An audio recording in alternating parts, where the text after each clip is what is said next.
Hello and welcome to the BYU Library Family History webinar. We're glad you could join us today. My name is Olivia Tuller and I'll be your host for this webinar.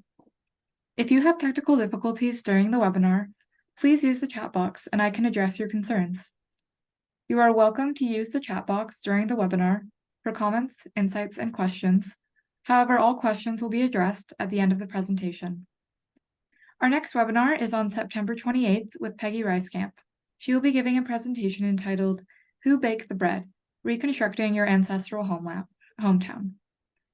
If you would like to access a previous webinar, please visit our webinar index on our website or search on our YouTube channel. All of our webinars are recorded and uploaded by the following Monday for your convenience. We also post links to recordings and other updates on our Facebook and Twitter accounts. For today's webinar, we are pleased to hear from James Tanner, who will be giving a presentation on breaking through the genealogy technology barrier. Before we begin, here's a little bit about James. James has over 40 years experience in genealogical research and is an avid blogger of Genealogy Star blog. He has served as a family history volunteer for 18 years and has presented at expos and conferences around the US, Canada, and Europe. He is a member of the board of directors of the Family History Guide Association and is currently serving at the BYU Family History Library. James is a professional photographer and has 7 children, 34 grandchildren, and 2 great-grandchildren. And we'll now turn the time over to James if he's ready. Okay, well, today we're going to be talking about breaking through the genealogy technology barrier. This should be a topic that bears a lot of discussion because of what goes on. First of all, there's kind of some, I guess you'd call them ground rules or things that we need to know about technology and genealogy and a lot of other things that go along with that. And the first, I think, kind of misimpression is that technological barriers are just our old people challenges. And I would kind of beg to disagree with that kind of attitude. Technological barriers are something that can occur at any age to just about any people. And I deal with people a lot, and I find that there are a lot of older people who feel that they're technologically challenged, but they're mostly, I find that even though younger people may be able to use their smartphones and text back and forth and play games, but they really do not have an understanding in a lot of cases of the technology that's involved and how you would use that technology to do genealogical research, for example, which is a very complex subject. And I would just point out that some of us have been working on computers for more than 50 years. If you think about that, I'm one of those. I have actually been working on computers for that length of time. And I would point out it was not the same computer. In other words, we have been using newer computers, and I upgrade my computers regularly and have a lot of other support computers that I can use if I have to be off of my main computer. So this is something that I've been working on, and because of my background and having been an owner of an Apple dealership, I have actually worked on about every model of computer that has come along at every level, both Macs and PCs. And basically, there's interesting questions that are often raised. This is the Pew Research Center, which is one of the major researching public everything that you can think of about the life and comes under scrutiny from the Pew Research Center. And the numbers of people are basically having that have difficulties and technical challenges are regularly reported on from the Pew Research. So here's sort of a list of some of the technological challenges, And as you'll probably notice, a lot of these have nothing to do with age. They have to do with individual problems, perceptions, and individual attitudes. First of all, one of the very fundamental problems is that there's a lack of interest. In other words, it's not that they could not run a computer or work with a computer or work with a smartphone or work with any of the other devices. They're just simply not interested in it. That's just not something they want to do or are involved with. And that isn't necessarily limited by age.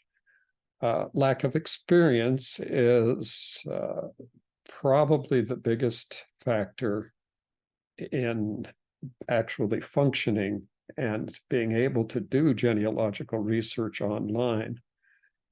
And when we're talking about this, we're talking about two or three different things going on at the same time when we deal with the fact that the majority of genealogical research has moved from being paper-based into being technologically based. And I'll say quite a bit more about that. But the issue here is that it's not just the acceptance of technology that becomes an obstacle. It's the complexity of using a computer in conjunction with a very complex subject like genealogical research, which is historical research into original documents.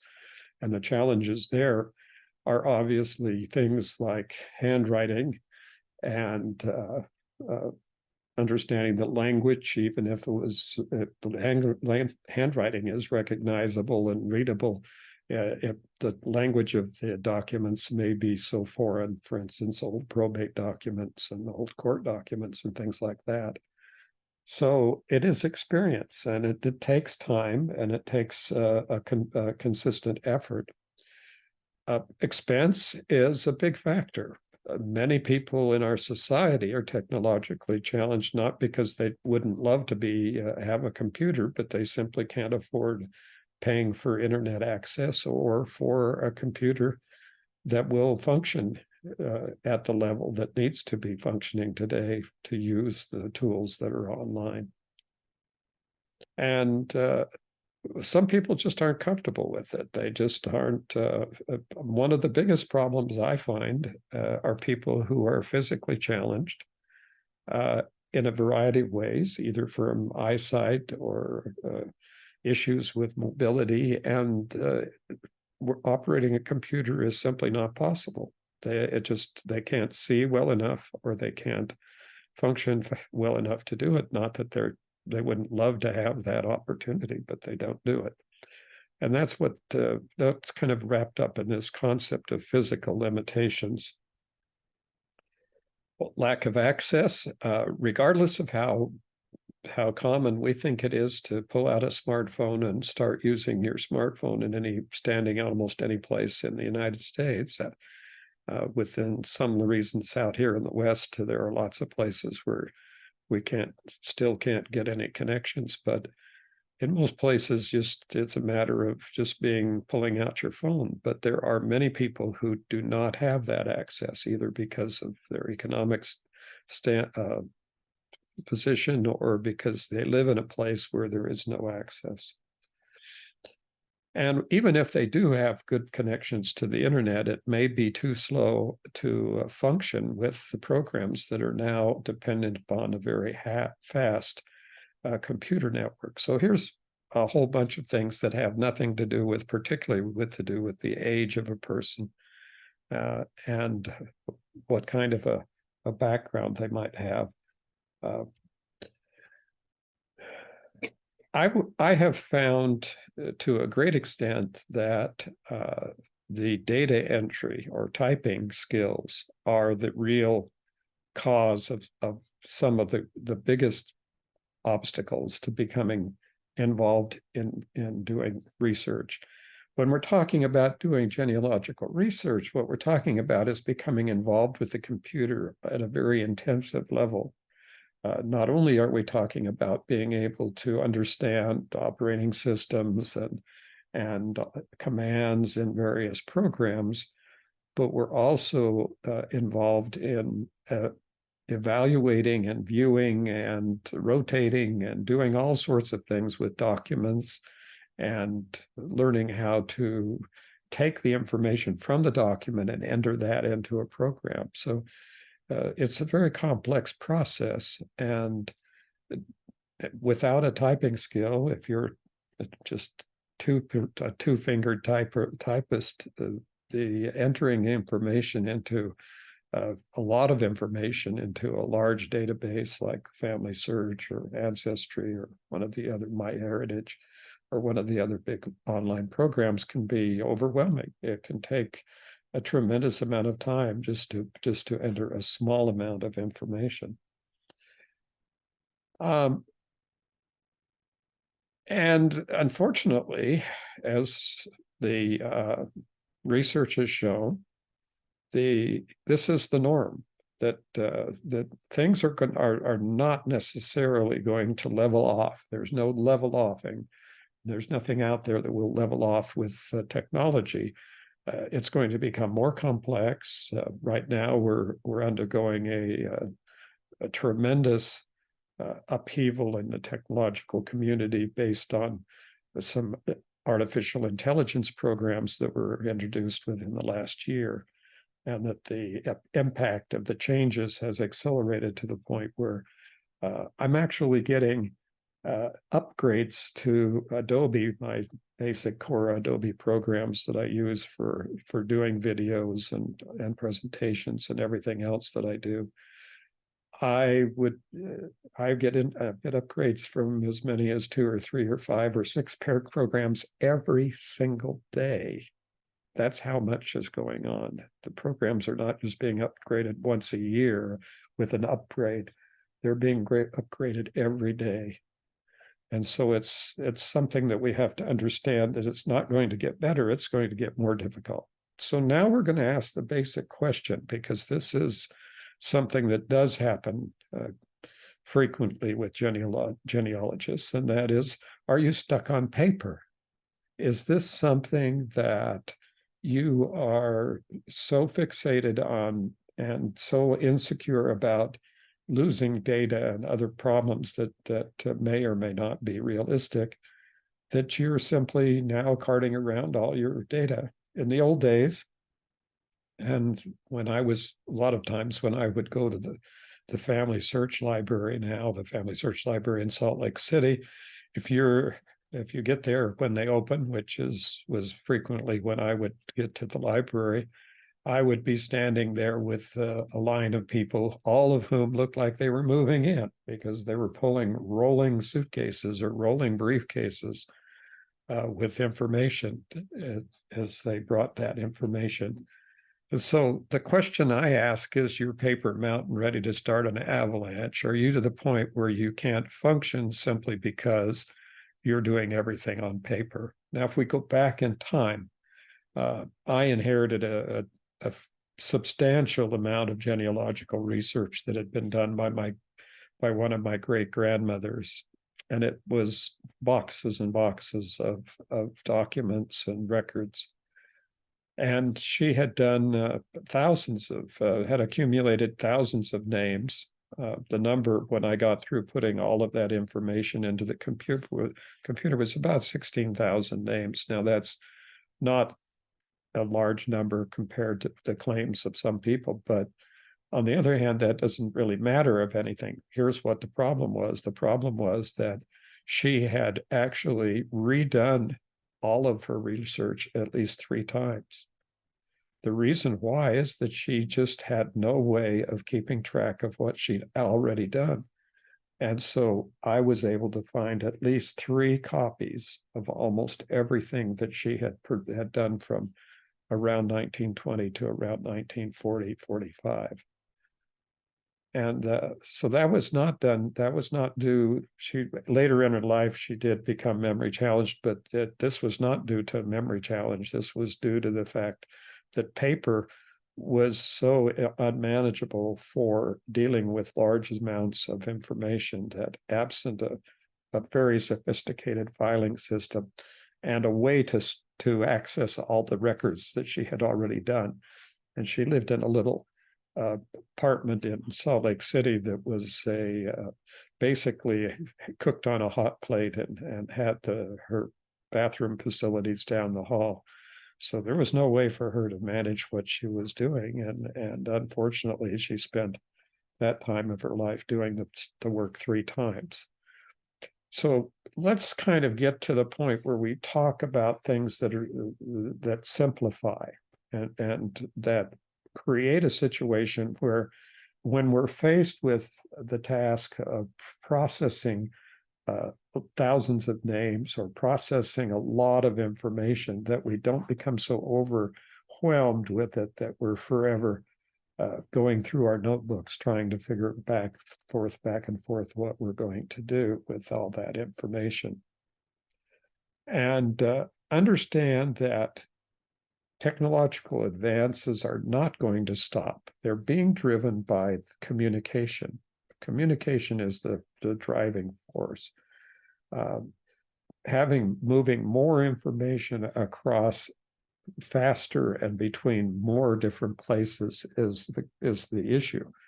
And why is that necessary? Because we live in a highly complex world with billions of people, and all of this, the entire structure of our civilization requires this constant movement of information back and forth, and constant ability to transfer information. And when we're talking about genealogical research, we understand that these programs like Ancestry and MyHeritage and Family Search have billions and billions and billions of records. And there's just to even begin to comprehend and begin to use and understand how that information is accessed and understood is a major problem. It's something that takes a significant amount of effort and time to overcome. And so here's the kind of the core issue, whether you're talking about old people, young people, whatever it is, that using a smartphone or any other computer requires access. First of all, you have to have access to the equipment, to the device, and you have to have a reasonably fast connection to the information that you want to look at. So if you're living someplace where you have such a slow or intermittent connection to the internet, you're basically trying to do research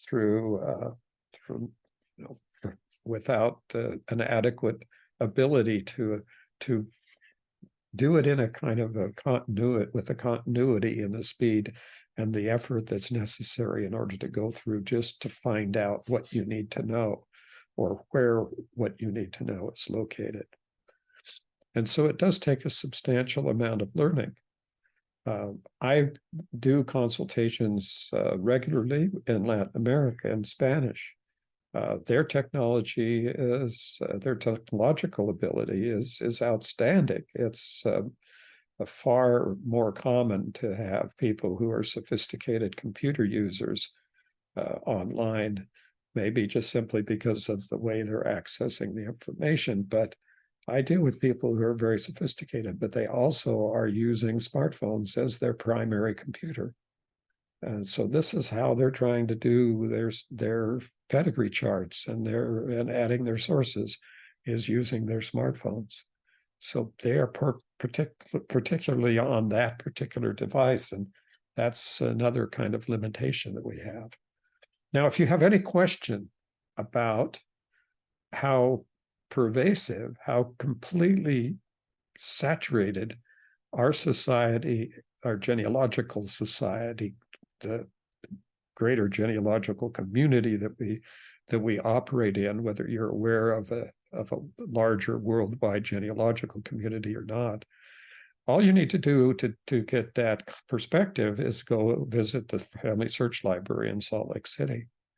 Now, if you've done this over the years and you hadn't been back to the library for maybe a few years, like 8 or 10 years ago, you went to the library and did some research, and now you haven't been to the library for 10 years, you're going to walk into a library that isn't even recognizable. It's going to be different than anything you had ever previously seen.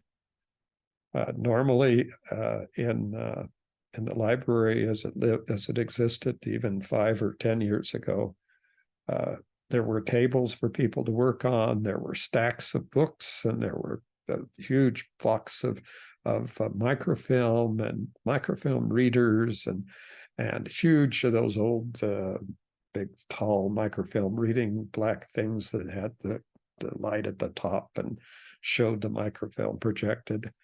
Those are the kinds of things that just have completely disappeared. And what you're going to see is what you see in this screenshot of the library.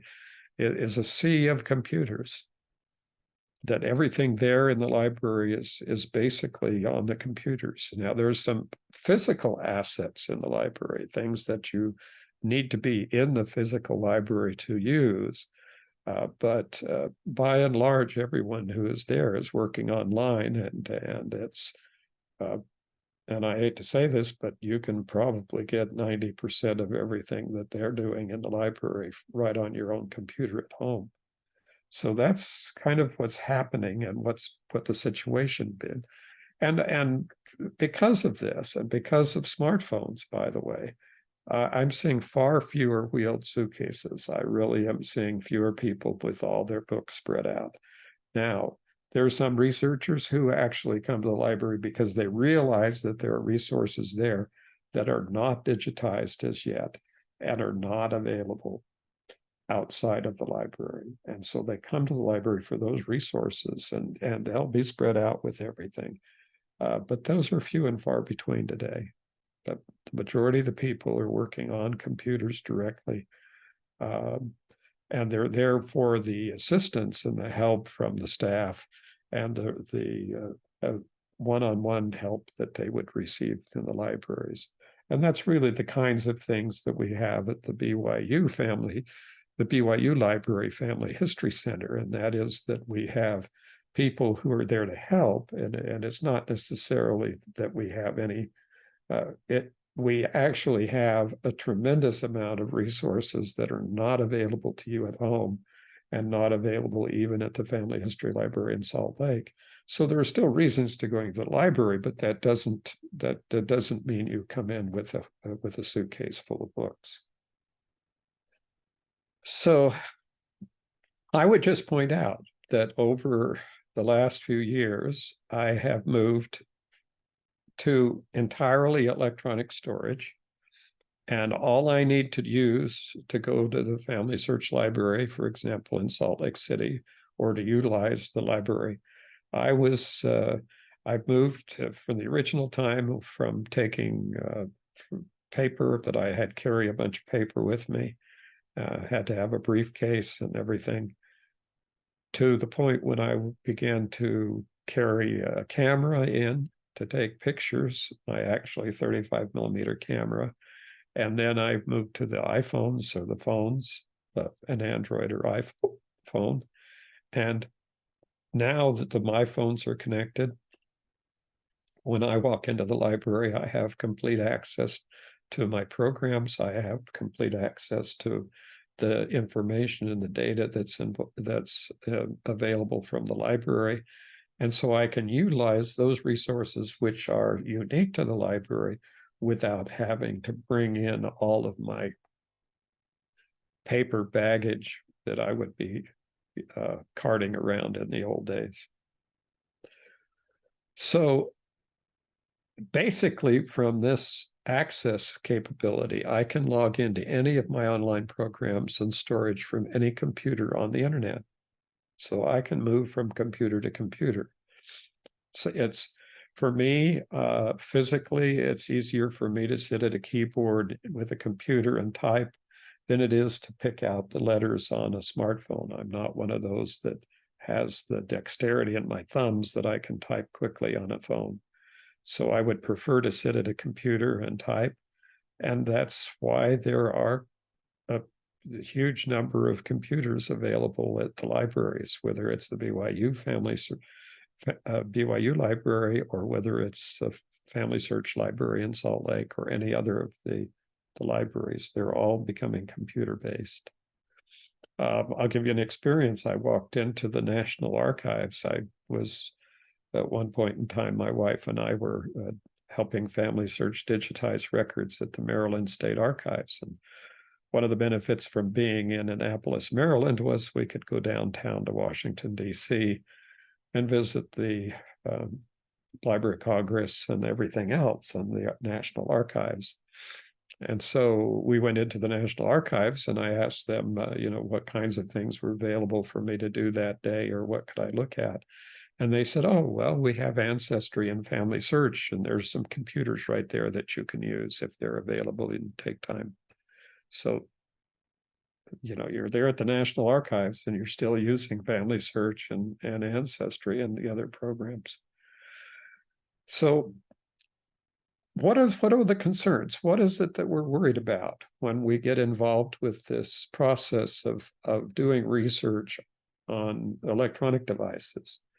Well, I think one of the basic fears is data loss. And it's a valid fear, by the way. It's something that you should be constantly concerned about. And what is the process that we go through to avoid data loss or minimize to the point of almost not being a problem? It's always a concern, but it doesn't have to be a problem. It can be something that's manageable. And data loss involves moving your information rapidly from whatever device you're using to capture the information. So let's give an example. You go to the the Family Search Library in Salt Lake, and you have very specific things that you need to look at, and primarily books that are not available anyplace else and are copyright protected. So you have to go to the library to look at the book, and some other things that like that may be only available there. So then you have your phone and you take pictures of the pages that you want and the information, and you record the information that you want on your phone. Well, you don't let it sit there on your phone. The minute you have access to your home computer, you transfer that information to your home computer. You don't just let it sit on your home computer. You have your home computer backed up, usually in at least 3 depths. The first step is on your computer, and the second step, the second stage of protection, is on some sort of external hard drive or SSD drive, anything that would be that gives you another storage place in case your computer crashes. Then what happens if your hard drive crashes? Well, the third level of backup is to be backed up online, constantly backed up to an online storage location. So you have it on your computer, you have it on an external hard drive, and you have it online. And there's 3 kinds of weather. Well, so how is paper more secure than the computer could be? And the answer is it isn't. It can get lost, it can get damaged, fire, everything that would damage your computer and create a problem with your computer could happen to paper, and does continually. If you're watching the news, you know how many disasters there are where people have lost everything in their houses. And so that's this is just, you're minimizing your loss and maximizing your gains. And but it doesn't mean you're making any different decisions about data loss when you go into electronic devices. Security, you think, well, somebody's going to come in and steal the information off my computer. I can tell you right now, there's that pirating genealogical data off your personal computer is practically probably the bottom of anybody's list of things that they're looking for. If you don't want it to be stolen, don't put it on your computer. But the computer information that you're storing, you have to remember that when you work with a program like Family Search or Ancestry or MyHeritage or Find My Past or whatever it is, the information's being stored on their computer. What I'm saying is you need to store this information in other locations besides their computers.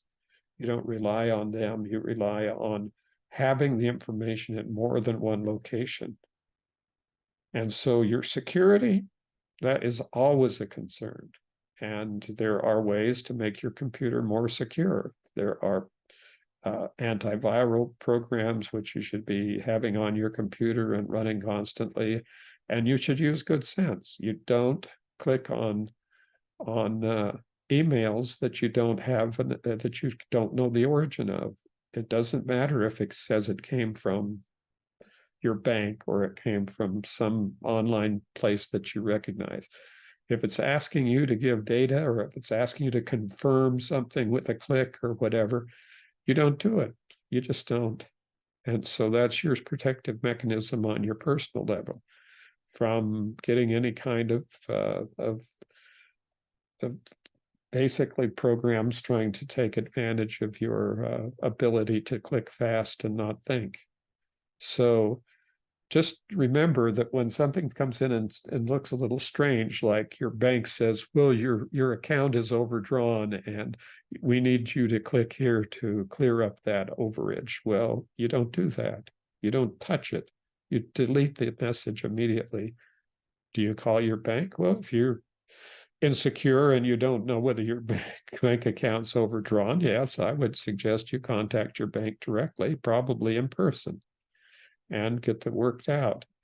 But you don't do it through email and you don't respond to those things. And so basically the idea here is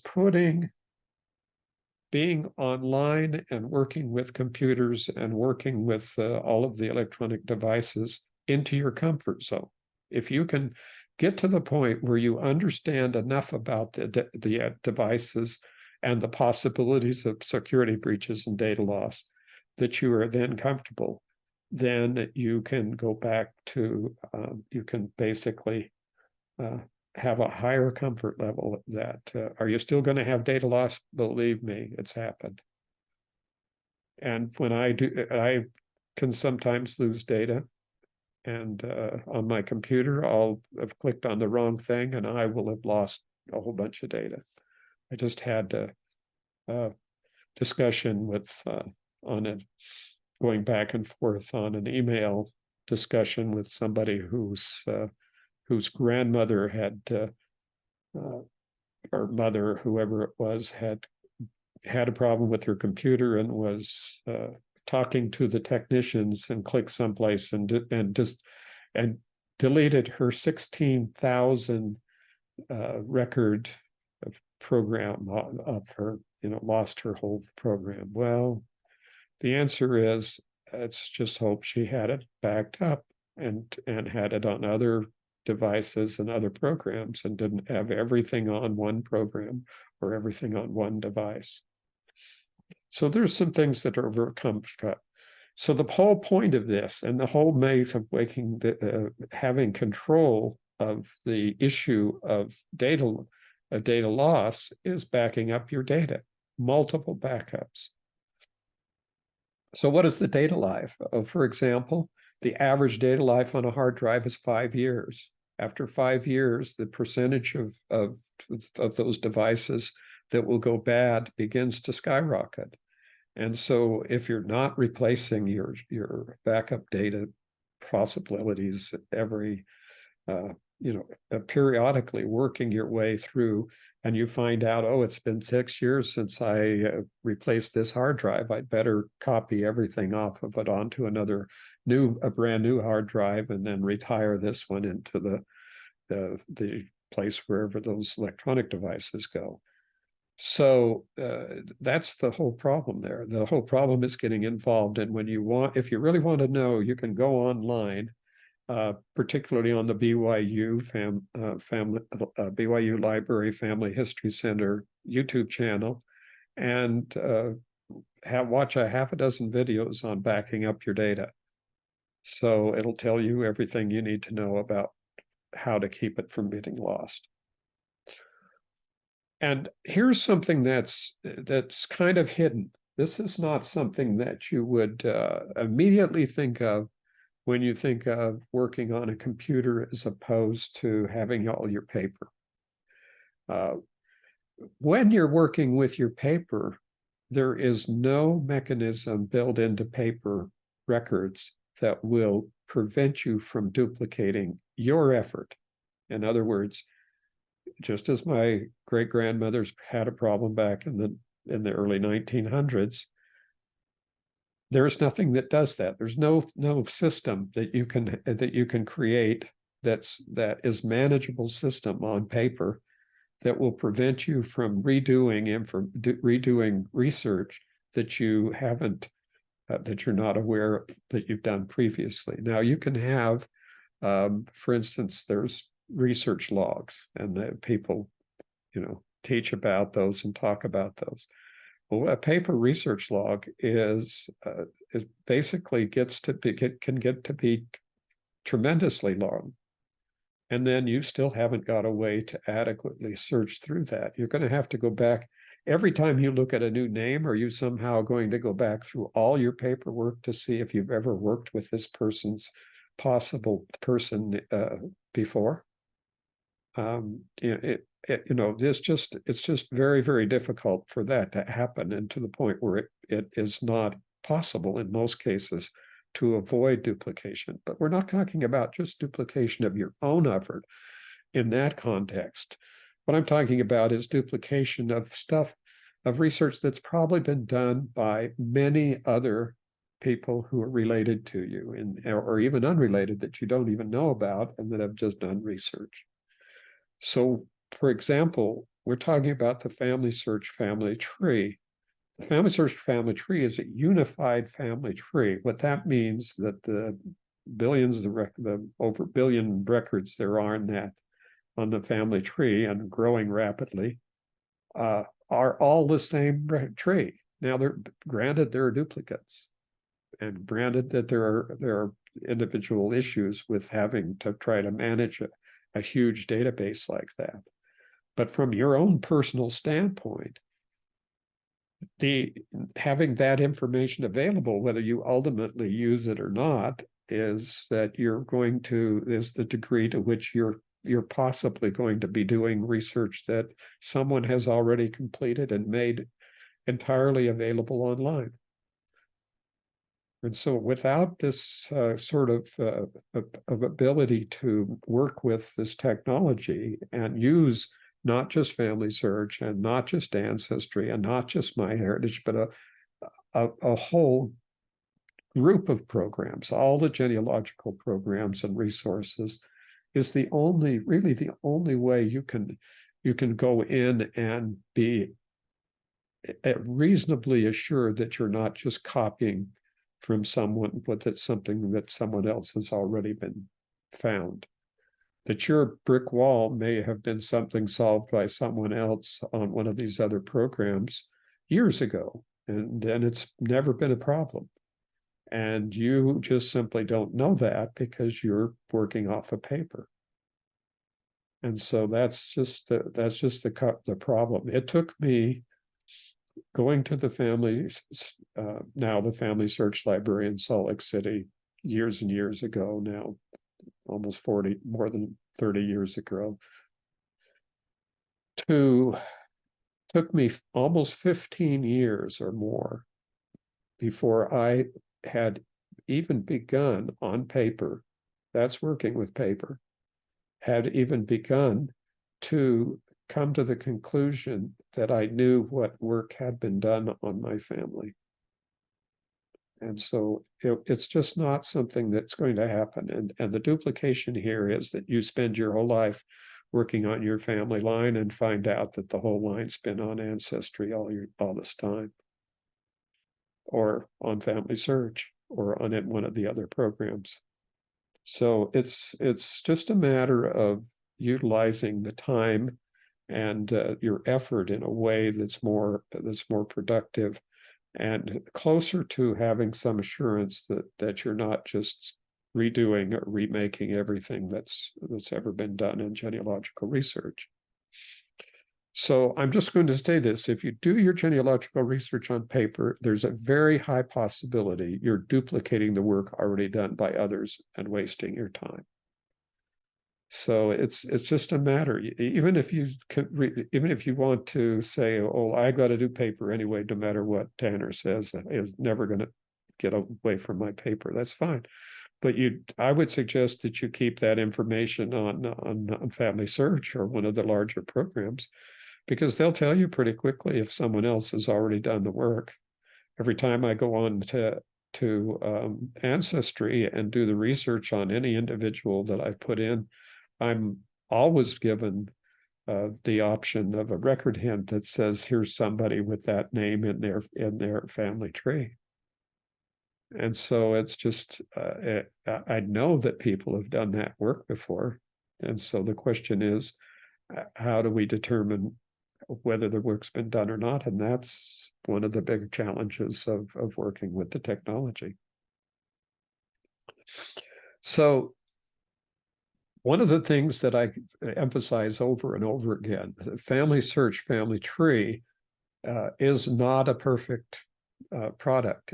There are things that are that make it difficult to use at times, because the fact that it is a universal tree and that everything on the tree is shared. All I can say is it's manageable, and it's not the problem. The data and the people who are entering the data are the problem. The tree itself, the whole program itself, works flawlessly. But the problem is, and there are things that you may disagree with. It may not do things the way you want the things done, or it may do things slightly differently. But basically, this is a product that will solve some of those problems that you're concerned about, that keeps you from becoming involved in technology as you learn about how this works.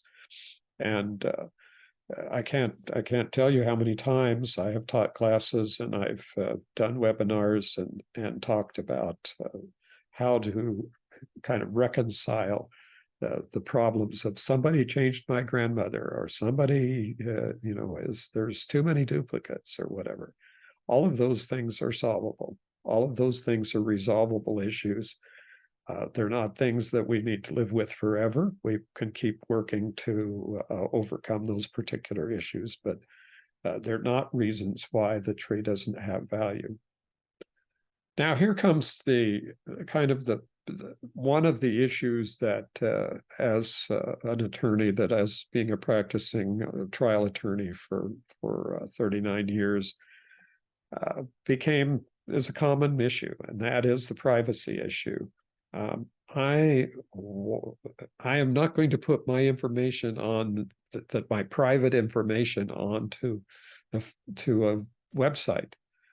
The answer is, don't put your private information on a website. That's not what the websites are designed for. Genealogy is not there to intrude on your privacy or your information or your personal information. If you've got things you don't want people to know or you don't want to share and you think they're private, then don't put them online. But there's a very simple rule here, and this is that dead people do not have any privacy, period. And I can cite you case after case after case that deals with this issue of whether dead people have any privacy or not. And the question isn't privacy. The question is, who has an economic interest in a dead person's persona, their body of work. So, for example, it's not an issue of whether someone has access to all the details of someone's life, like Elvis Presley or someone like that. The answer is that isn't the case. The case is over who has the money to or the ability to make money off of it. Now, I can tell you right now that no one is going to make any money off of any of my ancestors and the information that I have online, because that my people were poor. There's hardly any of them that were that had enough money to do anything, much less just basic survival. And so, and they don't have privacy. There's no legal law of what you want to call it. There's nothing in the case law or in the statutory law in the United States or in probably in any other country, to some restrictions on famous people and that kind of thing, that have anything to do with privacy. So putting your ancestors on Family Search or on Ancestry or other programs, living people do not appear. The programs do not allow living people to be shown. There's no privacy issues. And so it is not an issue that you're, and if you go back and you say, well, so-and-so, my parents or my great-grandparents had this problem, and it's been a problem in our family for years, and there's all this controversy about it, and I don't want to go out there and rewash the old laundry in public and all of this. And the answer is, don't put it online if you don't want to. It's got nothing to do with that. You can put on a placeholder for the name and never put any information there. So, I mean, it's not an issue, and it shouldn't be an issue that keeps you from using the technology. And here's the ultimate. Keeping your genealogical research locked up on paper almost guarantees that your work will be lost, and it will be duplicated again. If you were the first person to ever find these 20,000 people that you've got on your paper records, then someone else is going to come along and do that all work over again because they don't have access to your paper. And so you're just guaranteeing that it's all be lost. I have dealt with what I would, from the genealogical standpoint, I would consider to be major tragedies of the loss of documents, and seen things that where documents were rescued out of the dumpster at the last moment. And I've seen others where they never did get rescued, and they're just lost, and they're not going to ever come out. And I've seen massive amounts of genealogical work that was done, and it was all in file cabinets and paper and books and records on a whole room full of records. And I know that the people who now have those records have not looked at them, not have done anything, and if they're still in existence, they've probably got them locked away someplace in a closet or thrown most of it away. So it's just a matter of preservation, that we put this information out there so that more and more people. So if I have my information on Family Search, what if Family Search is probably as close to being reliable as possible, but they're not perfect. And because computers and storage aren't perfect. But in the other hand, if I have it on Family Search and on Ancestry and on 2 or 3 different programs, plus I have basically put all of everything that I know onto various programs, and it's been copied by thousands of people, then I've preserved it. It's not going to go away. It's not ever going to be lost again. It's not going to be, someone's not going to have to duplicate it because it's going to be there. So what about publishing a book? Well, move it from one type of paper to another piece of paper. And I would ask this particular question. When was the last time you looked at a surname book? Now, here's an issue that comes about if you do publish a book, and that is that copyright law in the United States says that your work's registered and published. You will be 70 years after the death of the author, or if 95 years from the date of publication, or 120 years from creation, whichever expires first. So what does that mean? It means that when you go to the Family Search library in Salt Lake and go online and look at their 500,000 plus digitized books, that a fairly substantial number of them come up and say they can't be accessed because they're copyright protected. And so if you're going to do a book, one thing you in order to make it even vaguely useful, you give up your copyright, put it in the public domain, tell people they can copy it all you want. There are books at the Family Search Library in Salt Lake City that are the only copy of the book available in the world, and they're still under copyright, and there is no way to access that book unless you go physically to the library. And if you want to create that kind of problem for people, then that's what you're doing when you publish without thinking in terms of why you're doing the book and why you're doing it. Now, a lot of people simply think they've got to protect the book and copyright because they've got to remake the money back from selling it to their relatives. Well, let's sell it to your relatives before you do the book and then put it in the public domain, and then you're going to have their nice book. And by the way, facts are not copyright protected. That's a very fundamental part of copyright law, and that is that your dates, names, places, all the things about your ancestors are not copyright protected anyway. It would only be whatever original work that you did yourself, such as telling stories or writing biographies or whatever. And I'm going to ask this question again. When was the last time you looked for a book about any of your relatives? I would suggest that it's a very good idea because you may find out that your relatives are in books, and you may very well find that if you spent some time looking. And here's another point, is that this is an ongoing process that when you're starting to learn about genealogical research, learning about the technology involved is part of the whole process. It's not, I'm going to learn technology and I'm going to learn genealogy.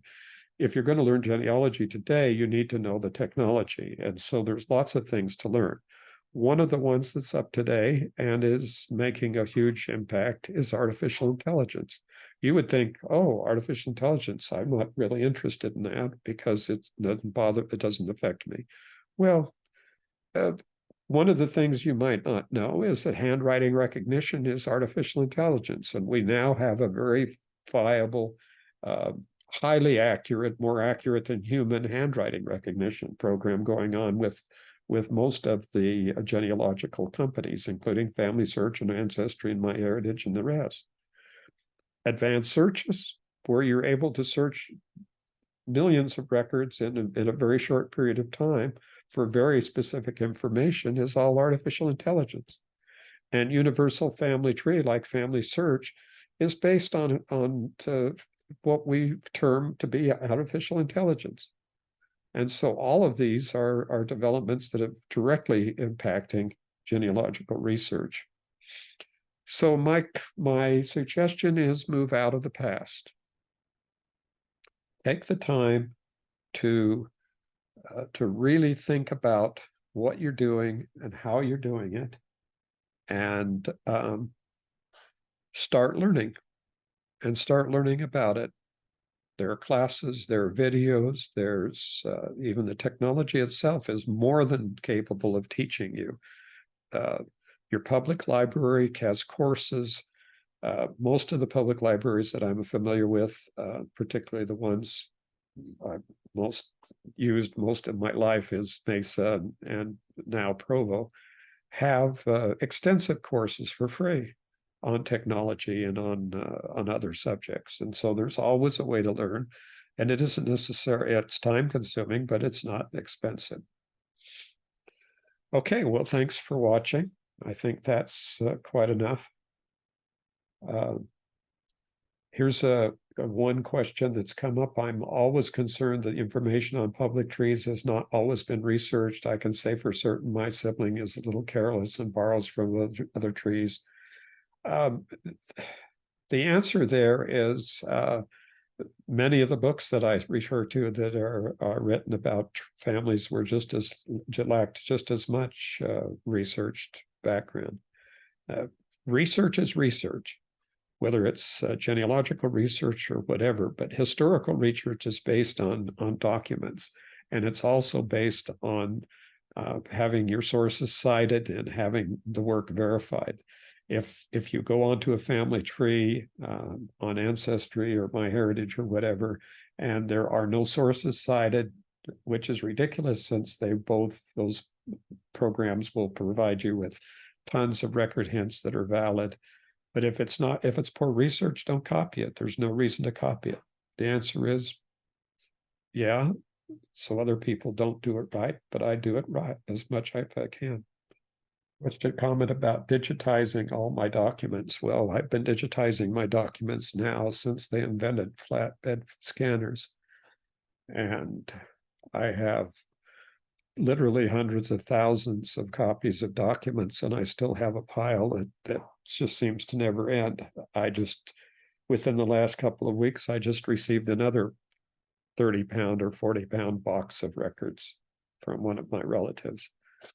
And so it's kind of an ongoing practice. And I think managing all that, depending, some people would say, well, I wish I had all that information. And my answer is, well, if you keep going, you might.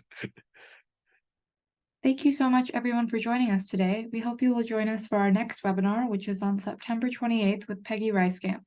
She will be giving a presentation entitled, Who Baked the Bread? Reconstructing Your Ancestral Hometown. A recording of this webinar will be made available next week.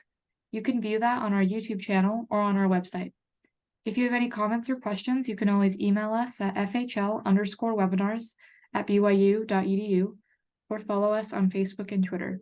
Thank you and have a wonderful week.